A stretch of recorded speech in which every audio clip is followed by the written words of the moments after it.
Yeah, good. Thank you. Okay, so just a few words about this presentation. So I will start with a brief introduction, then I will tell you a few things about climate change, forced migration, then we will spend some more time with forecasting, and then at the end there will be some way forward. And so why are we here today? As a disaster researcher, I often see that the research focus in my field is way too narrow, because often we face some mega disasters, some really large-scale emergencies, and everyone just starts focusing directly on them, like tsunami in 2004, Japanese earthquake in 2011, earthquake in Haiti in 2010. Then there was Ebola epidemic, COVID-19 pandemic, and now there is displacement caused by the Russian invasion. And every time when something like this happened, and it's periodically happening again and again, every few years or months, then we tend to forget that then we also face a different crisis. So that's why I have chosen this topic, because I kind of feel like now we forget then, or like at least partially, then there is this problem with the climate change and then environmental migration. So this presentation is not about climate change itself, so I will not go into any details. But I truly believe then all of us, or at least most of us, have heard about these symptoms of climate change, like rising temperature, sea level rising, or ice melting. But this is just the first level, because then there are next layers, so-called extreme events. Like we have heat waves and drought, and we have floods, and we have storms, and we have more severe storms or floods, and also they are happening more often than it was before. And then there are security risks, which are very specific, bit interesting, and very sad side effect of climate change or environmental change. Because when we have, because people can start fighting over limited resources, and then when we have areas affected by conflicts, they are not able to properly deal with the climate change and its effect. So it makes the whole situation even worse. And about environmental migration. We like clear definition, because is it environmental migration or is it climate migration? Because these terms are not equal. They are not the same, but authors very often use them like there is no difference between these two words. Then should we use the word migrants or refugees? Because in the 1980s, when the term environmental refugees came under regular use, it was like environmental refugees, but we have 1951 refugee convention, and based on this, we shouldn't use this. We should use word migrants. But once again, in the literature, we can find both options. Then there is a question whether this environmental migration is voluntary or forced, because very often we have people who leave preemptively while some others wait until the very last minute when something happens and when some area is affected by environmental changes. And sometimes in the literature and even in practice, we can find that these early leavers are seen as voluntary migrants, while the one who fits into the second group and wait until the very last minute, they are perceived as like a forced migrants, which this perception is not, in my opinion, fully correct. And then there's a complexity of the whole topic, because migration is a result of multiple factors: social, environmental, economical, individual. So it's really difficult to choose just the one or few main drivers of migration. And now about forecasting.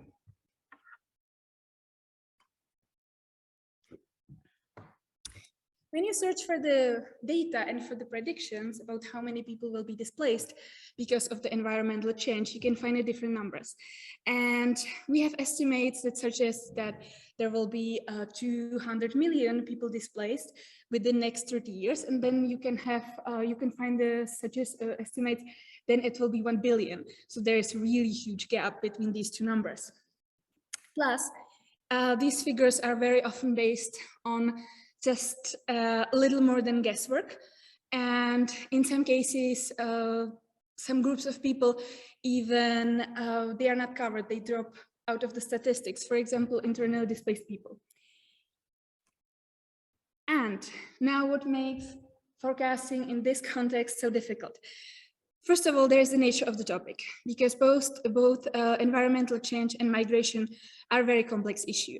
So it's really hard to just seek a single cause of both environmental change or migration.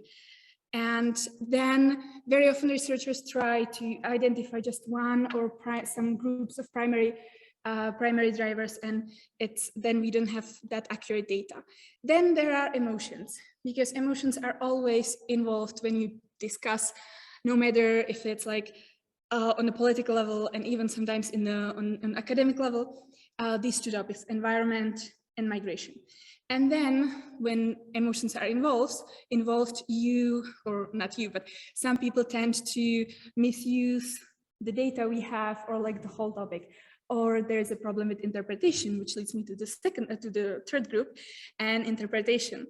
When this is related to trying to identify just one cause of environmental migration.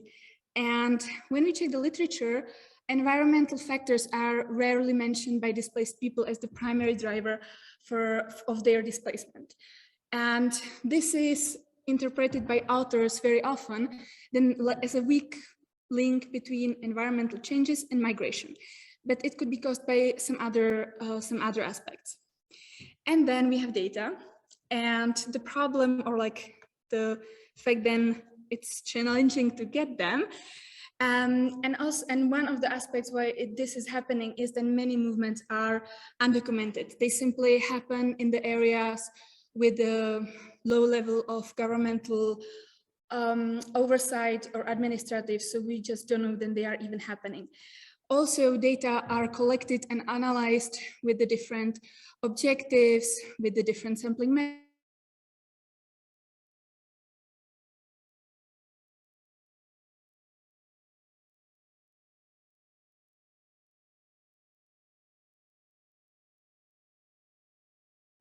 Imagine you have slow onset environmental changes, and these changes lead to drop. And then this results in a negative economic impact at the household levels, like crop loss. And because of this, people decide to leave and they are displaced. And would you consider this displacement as environmental migration or not? Because at the beginning, you have slow onset environmental changes, it is the trigger. But then you have the negative economic impact. And if you ask the people, they usually say then they are leaving because of this negative economic impact. Plus, we have some other factors. Social, individual, as I mentioned at the beginning. And now there is no consensus whether, when the first trigger is environmental changes. So if we should count it as environmental migration or not. And in the literature, actually, most of the authors will go for the option economic migration. And when we are not able to agree on this basic thing, how we can even count the environmental migrants? We simply cannot, because we don't know, or we don't have one definition who fits this group.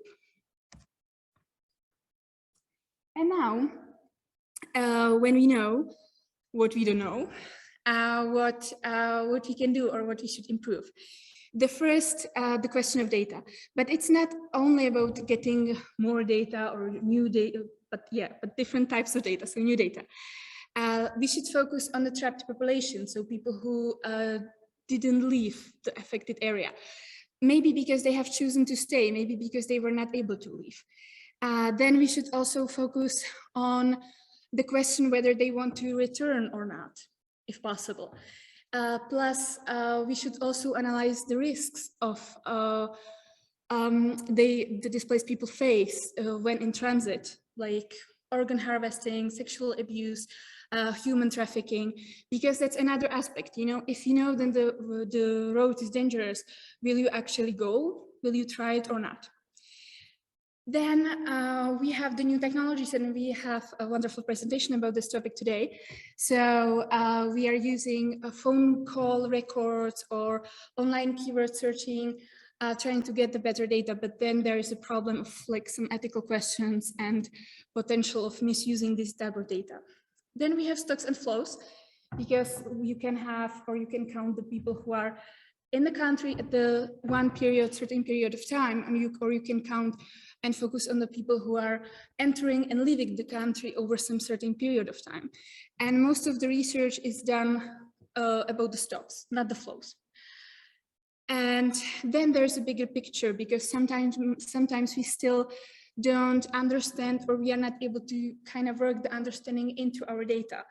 Like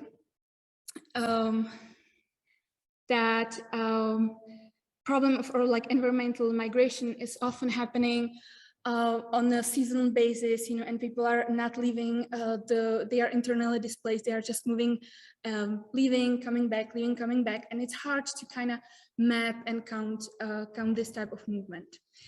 And then there is the need of, or we should focus also on postmortem analysis.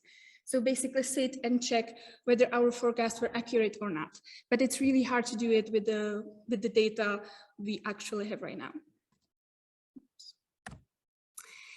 And then way forward. So what we need better definition. We need to know who are environmental migrants, or who we want to count as them. Then there's our data are hampered by the fact that we don't have any or like almost any predictions until 2050, which is caused by the lack of predictions about emissions production after this year. Then there is the question of motivation, because motivation always matters. If you have environmental advocates who will prepare or preparing the forecast, there is a higher chance of using, you know, like overestimates or higher numbers of people, because they will want to stress the importance of the topic, and it goes both ways. Then there's also a problem that many reports are coming from the gray literature, so we don't have, or they didn't have to go through any methodology check. And then there's a question, do we want to have like a better forecast, or are we happy with the ones we have about environmental migration until 2050? And we should rather focus on some other aspects, like drug population, or just some other neglected areas related to this. Oops, oh, I didn't want to do that. And then why should we care? If you have the predictions that by 2050 you will have 86 million of internally displaced environmental migrants in sub-Saharan Africa, what do you actually know? You don't know where they are, you don't know who they are, what they need. You don't know if it means that just in 2050, that 1 year, you will have 86 million internally displaced environmental migrants. But what about the people who left and came back between today and 2050? So we should realize then most of our forecasts are made on the global level, but then it's really hard to kind of practically use them. And then there is one other aspect, and I call it the feeling of fake safety, which is common for many Western countries. When the countries think then they are not in the risk of mass displacement or certain types of crisis, and at the end of the day, they are not ready for it. And maybe you read some predictions, and there will be tsunamis in Europe somewhere in the near future as well. Maybe it will happen, maybe it won't happen. But if just we kind of will believe then it's not possible, then we will not be ready. So even like the change of the mindset. And that was all. I'm so sorry if you have expected some clear outcome of the presentation, because simply in this area we don't have it right now. So I didn't even want to kind of pretend that we have it. So so that's all from my side. And if you have any questions, I will happily try to address them. Great. Thank you so much, Jana. Sorry, again, I didn't mean to cut off the post. Are there questions from the people in the room? Yes.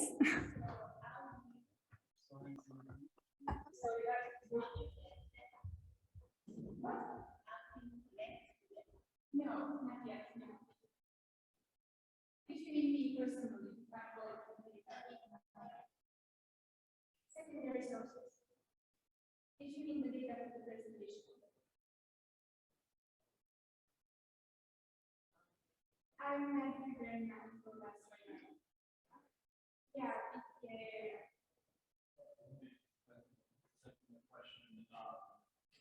You mentioned that data availability was an issue. What are some of the concerns from people who maybe don't supply that data? Why is it hard to measure? Yeah, because usually it has problem is that they are very scattered. So you have just okay, I'm sorry, yeah, I'm coming back. And the problem is then the data are really scattered. Then you have just separate case studies, and they are collected about different countries, or as I mentioned, with the different outcomes. So it's not possible to compare them, you know, because you have, and sometimes it even happens then you have the same country, the same topic, and the authors get the different data because they just use a different, for example, different questions. Because often is a problem, then they don't even ask about the environmental aspects as the reasons or triggers for the migration. So then, of course, we can't see it in the data. So, yeah. So, if I understand correctly, you want to differentiate, so you want to differentiate whether immigration is caused by economic reasons from or climate change reasons. And the typical way in econometrics doing this is you just treat those economic variables as control variables and see climate variables are significant or not. That's one of the standard methodology in investigating this issue. Yeah. So we have the migration paper, we have the economic paper, we have the climate change paper. I think this is totally doable. Yeah, in the econometrics analysis. Yeah, I fully agree that it's doable. I remember when I go through the publications about this topic, there was a case of a hurricane in Honduras, and the displaced people, they stated then of course there was hurricane and it caused some economic loss and they lost jobs and the country didn't provide sufficient support. And the authors came to conclusion then this was not a problem of the environmental aspect, but the problem of the governmental support, or like just it was purely economic migration. So I would say then maybe, and maybe I was not clear, and thank you so much for the comment, maybe it's not even the problem, then we don't have the data in some cases, but then it's really like the problem of the interpretation. Then we just, then you just come to conclusion, then it's the problem of the economic migration or like the economic aspects and not the environmental, even if it was the partially the cause. Just follow up. Another way of doing this can be like a difference in difference models. So basically speaking, so you have two scenarios. One is that both places have climate change, but one place has economic losses. The other place does not have economic losses. Are those places people willing to immigrate? Because we have the control group, so that the economic losses is not affected, but it is only purely climate change. Maybe there are some kind of natural experiment, and this is something I think would be the second way. Yeah, thank you. Yeah. I just want to make a comment. I think we're talking about two different data sets here. On the one hand, we have, it seems to me we have a data set that tells us, is a survey of people who have migrated, where they're asked, why did you emigrate? Why did you migrate? And they give the answer through said most immediate factor, which is economic causes. Exactly. And in this data set, it seems that the climate issue has been lost, isn't going to be visible in the data. I think where the econometric analysis comes in potentially is to take a bigger picture and kind of zoom out and say, let's get the data set on the economic health of various countries. Let's get a data set on climate of the same various countries. Let's get a data set on migration at like a macro level. And let's do the statistical regression to see what the correlations are between those three different data sets. And if there is a correlation between the climate and the migration data set that isn't explained by purely economic circumstances. And I think maybe that's kind of, you know, the two different approaches here. I just wanted to make that